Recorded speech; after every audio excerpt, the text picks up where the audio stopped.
Emma, 15, pushes open the classroom door and steps into a world that feels suddenly foreign. Her backpack strains against her shoulders as dozens of eyes flick over her trembling frame. At the far side, Jessica, poised and confident, locks eyes with her friends and shares a subtle, mocking smile. Lucas stands beside them, arms folded, conflicted but silent. Emma scans the desks, longing for a friendly nod. She settles at the back row, careful not to rustle her notebooks. The murmur of conversation fades into quiet tension. No one offers her a greeting. No one returns her hopeful glance. A cold knot of dread tightens in her chest, but beneath it, a spark of resolve ignites. As the teacher's voice begins the day's lesson, Emma straightens her spine and steels herself against the invisible wall closing in around her. Her journey to belong has begun, and nothing will stop her now. Later that day, Emma musters courage and approaches a girl hunched over her desk. "Hi, may I sit here?" she whispers. The girl shrinks away, lost in her own world. Disappointment flickers across Emma's face. Suddenly, a clear, mocking laugh cuts through the room. Jessica stands, hair immaculate, and calls out, "Sure, if you don't mind dining alone." A ripple of giggles spreads. Emma's papers slip from her grasp, scattering across the floor. The room's bright lights now feel harsh, spotlighting her humiliation. She bends to collect the sheets, cheeks burning, heads turn, some indifferent, some gleeful. Lucas watches from the side, guilt in his eyes, but he stays put. Emma straightens, clutching her loose pages. The echoes of laughter swirl around her like a storm. In that instant, she realizes this is no ordinary school day. It's the start of a relentless game of cruelty. But deep inside, a spark of resolve ignites. To survive, she'll need more than mere hope. At lunchtime, the cafeteria buzzes with chatter. Emma sits alone at a corner table, a half-eaten sandwich before her. The joyous clamor of her classmates feels miles away. Not a single invitation comes. Across the hall, Jessica's clique circles, exchanging triumphant glances. Lucas stands off to the side, watching Emma's retreating back, torn between loyalty and conscience. Emma's fingers brush against a crumpled note lodged in her notebook, Max's discreet encouragement. "You are not alone." She tucks it away, determined to hide any sign of weakness. Outside, groups of students flood the courtyard, but Emma remains rooted to her seat. A well-meaning peer offers her an apple. She politely declines, haunted by the belief that kindness is a trap.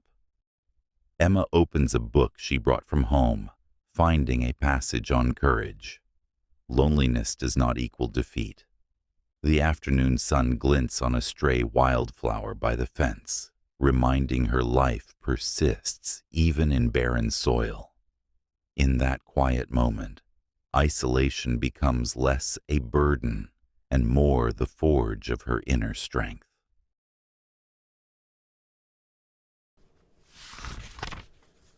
Rain hammers the windows as Emma ducks under an old oak in the courtyard, textbooks dripping water. Her shoulders slump with worry. From the corner of her eye, she sees Max, always quiet, always on the fringes, approach with a small, wet envelope in hand.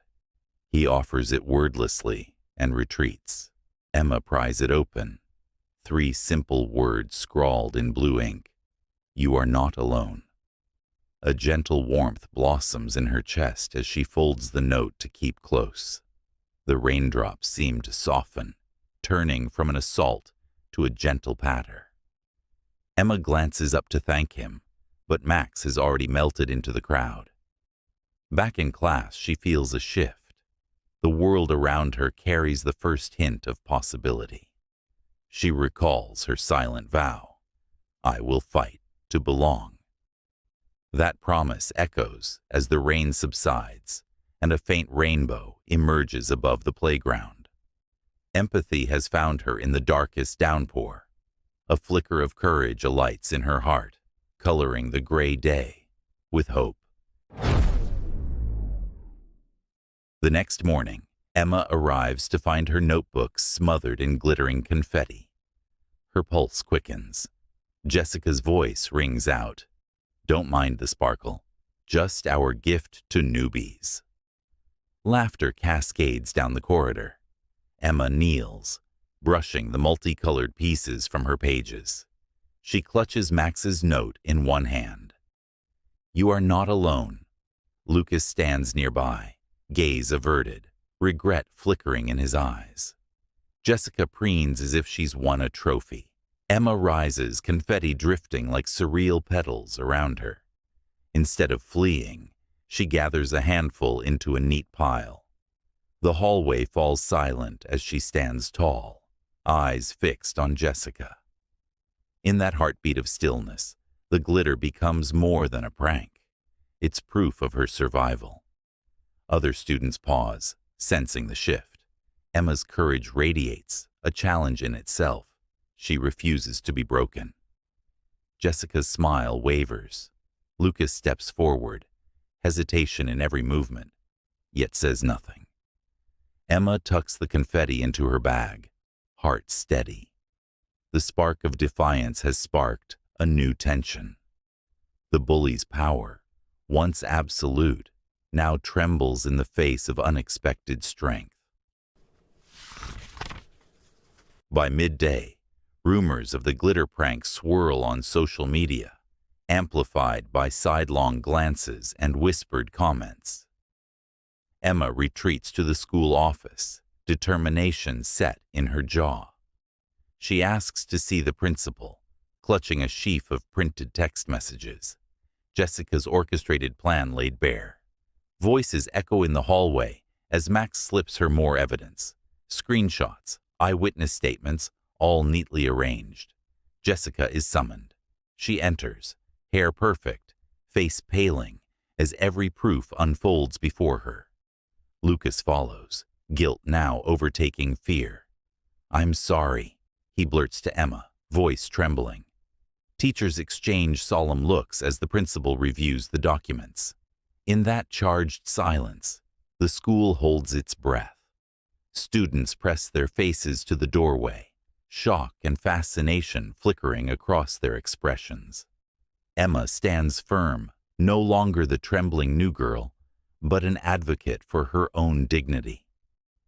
Max watches from the sidelines, eyes shining with pride. The scales of power tilt. The moment of reckoning has arrived. Emma's whispered declaration, "No more silence," resonates more loudly than any accusation.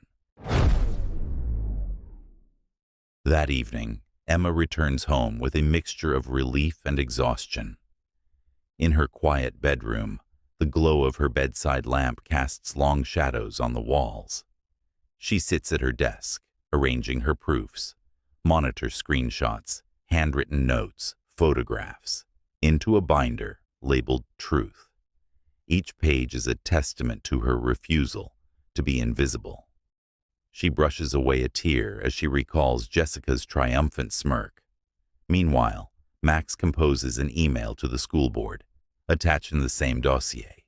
His fingers hover as he types, "Please take action. No one should suffer in silence." He hesitates, then clicks send. A burst of resolve courses through him.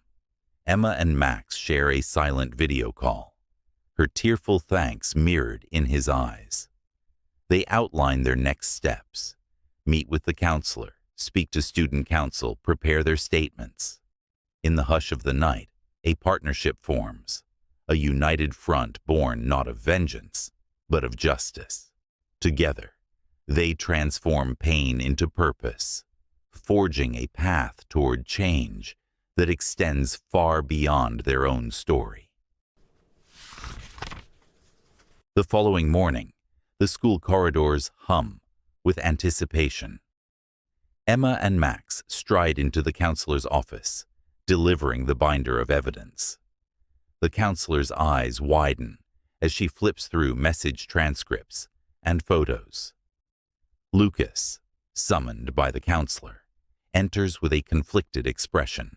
He confirms each detail, willing to testify to the cruelty he once enabled. Across the hallway, word spreads. Jessica has been called to the office.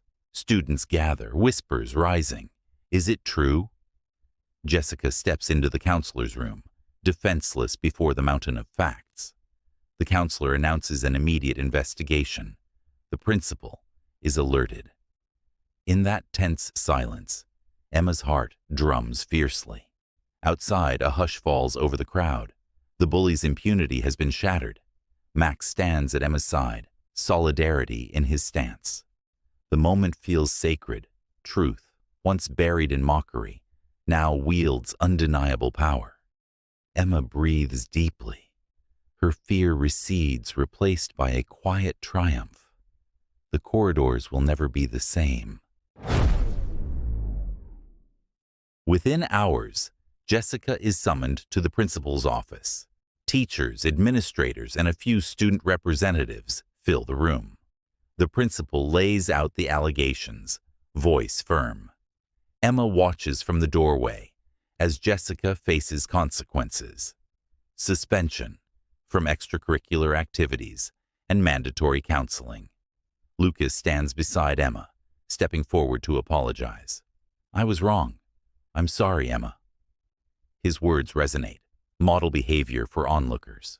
Outside the office, a ripple of applause erupts. Students who once cheered Jessica's pranks now acknowledge Emma's courage. The school's climate begins to shift in a single afternoon. Emma steps out into the crisp air, flanked by Max and Lucas. Their trio feels unbreakable. News spreads, from a whispered rumor to a published announcement on the school's website. Emma catches sight of new students arriving, perhaps intimidated, yet hopeful, knowing they will not face the same cruelty. She shares a quiet smile with Max. Together, they have rewritten the rules. In this confrontation, justice and empathy have prevailed, changing not just lives, but the very culture of their school. Weeks later, Emma and Max walk side by side down the brightly lit hallway. The echoes of shuffling feet now carry animated conversations about kindness and inclusion. A banner overhead proclaims Empathy Day, organized by the Student Council in response to Emma's courage.